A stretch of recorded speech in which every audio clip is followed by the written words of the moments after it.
जय हिंद दोस्तों। आप सभी लोग का बहुत बहुत स्वागत है। तो जो दूसरा टारगेट अपना स्टार्ट हो रहा है उसमें हम पॉलिटी देखेंगे और उसके बाद साइंस के कुछ टॉपिक्स हैं वो आपको देखना है। देखिए, इंडियन पॉलिटी के लिए एक मेरा सुझाव रहेगा कि एनसीईआरटी की एक क्लास 11th की बुक आती है, आवर कॉन्स्टिट्यूशन एट वर्क। तो उसको एक बार ज़रूर देख लीजिएगा, इन चैप्टर्स को। उसके बाद सोर्स की अगर हम बात करें तो एम लक्ष्मीकांत अगर आप लोगों ने पढ़ रखी है तो एक बार उसको भी देख लीजिएगा इन टॉपिक्स को पढ़ने के लिए। अगर मान लीजिए आपके पास कोई भी सोर्स नहीं है, कोई नोट्स नहीं पढ़ रहे हैं, या कभी पहले पढ़ा हुआ था अभी आपके पास नहीं है, या फिर आप एम लक्ष्मीकांत भी नहीं पढ़ना चाहते हैं, तो कम से कम दो काम जरूर कर लीजिएगा। एक तो कॉन्स्टिट्यूशन का डॉक्यूमेंट जो ओरिजिनल संविधान है उसको पढ़ लीजिएगा थोड़ा सा। पीएम बख्शी किताब अगर आपके पास छोटी वाली होगी संविधान वाली तो उसको पढ़ लीजिएगा, नहीं है तो इंटरनेट से पीडीएफ आप लोगों को शेयर कर देंगे ग्रुप में, वो देख लीजिएगा। पीएम बख्शी पढ़ लीजिए, मतलब कॉन्स्टिट्यूशन पढ़ लीजिएगा।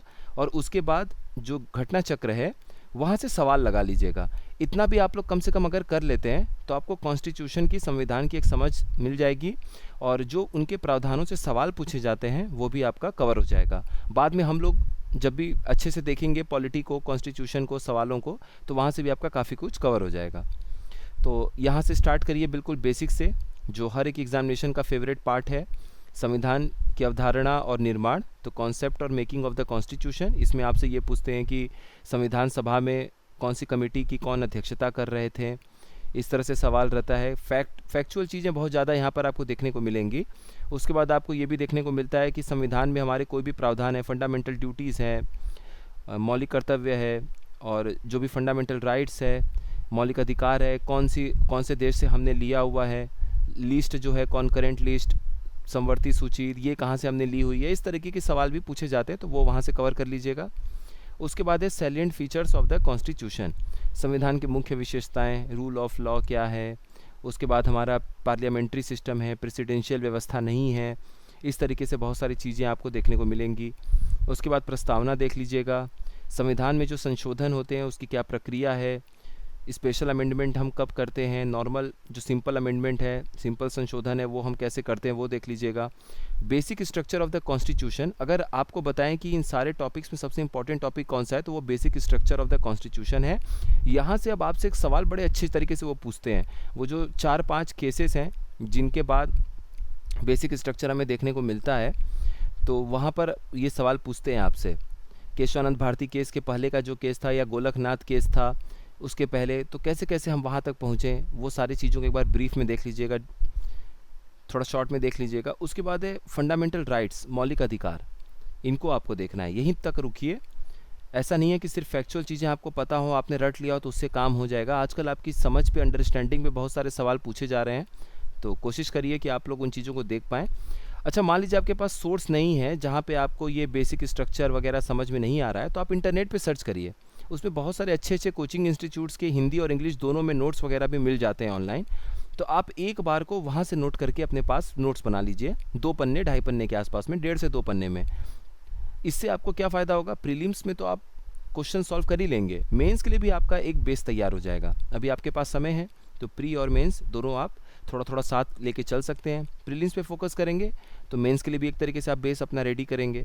उसके बाद साइंस में अब हमें क्या करना है, केमिस्ट्री देखिए।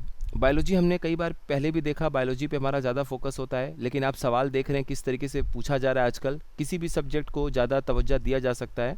तो केमिस्ट्री में आपको क्या पढ़ना है, अगर आपके पास कोई सोर्स नहीं है, आपके पास कुछ भी नहीं है, अगर आपके पास कुछ भी है तब तो आप पढ़ लीजिए, लेकिन अगर आपके पास कोई भी सोर्स नहीं है तो NIOS का मटेरियल ऑनलाइन मिल जाता है PDF, ये भी ग्रुप में शेयर कर देंगे चैप्टर वाइज आप लोगों को।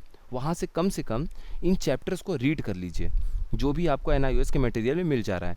और जो नहीं मिल रहा है, जैसे ये पॉलीमर वाला चैप्टर है, ये आपको नहीं मिल रहा है NCERT में, या फिर आपको NCERT से नहीं पढ़ना है, या फिर आपको NIOS के मटेरियल से नहीं पढ़ना है, तो आप इसको घटना चक्र से करिए, घटना चक्र के प्रीवियस ईयर सवाल सॉल्व कर लीजिए, आपका काम हो जाएगा। तो ये साइंस के टॉपिक है, carbon and its compound, carbon और उसका यौगिक, metal, minerals and ores, atomic structure, परमाणु संरचना। उसके बाद आप देखेंगे तो एसिड, बेसिस एंड सॉल्ट्स, अम्ल, क्षार और लवण, और पॉलीमर। इतने चैप्टर्स को कम से कम कोशिश करिए करने का। अगर आप ये पॉलिटी और साइंस के इतने इंपॉर्टेंट टॉपिक्स को कवर करने की कोशिश करेंगे तो आप देखेंगे 2 दिन बड़े आराम से निकल जाएगा। अगर आप फिर भी कंप्लीट कर लेते हैं तो अपने पास नोट्स टाइप में एक बना के रख लीजिएगा, और उसको 2 से 3 बार पढ़ लीजिएगा अगर आप इन 2 दिनों में इन टारगेट को कंप्लीट कर पाते हैं। उसके बाद करंट अफेयर्स पे अब हमारा फोकस सितंबर पे भी होगा। करंट अफेयर्स की वीडियो अब आपको मिलना शुरू हो जाएगी फिर से पहले की तरह। प्लेलिस्ट में जाके अगस्त का करंट अफेयर ज़रूर देख लीजिएगा जो ऑब्जेक्टिव तरीके से है, और आपके पास अपना भी कोई सोर्स है तो प्लीज़ अगस्त का ज़रूर पढ़ लीजिएगा। और सितंबर का भी अगर आपने कहीं भी देखा है कोई भी प्लेलिस्ट कोई भी वीडियो कुछ भी, तो वहाँ से भी देख लीजिएगा। सितंबर का भी करंट अफेयर्स हम लोग अगले 2 दिनों में देखेंगे। तो इतना आप लोग कंप्लीट करिए, उसके बाद हम लोग फिर नेक्स्ट 2 दिन के टारगेट में मिलेंगे, और अगले 2 दिन में जो भी हम वीडियोस देखेंगे वो इन्हीं टारगेट से जुड़ा हुआ होगा। इन टारगेट्स में जो पॉइंट दिए हुए हैं उसी से जुड़ा हुआ हम लोग वीडियो देखेंगे। आप सभी लोगों का बहुत बहुत धन्यवाद।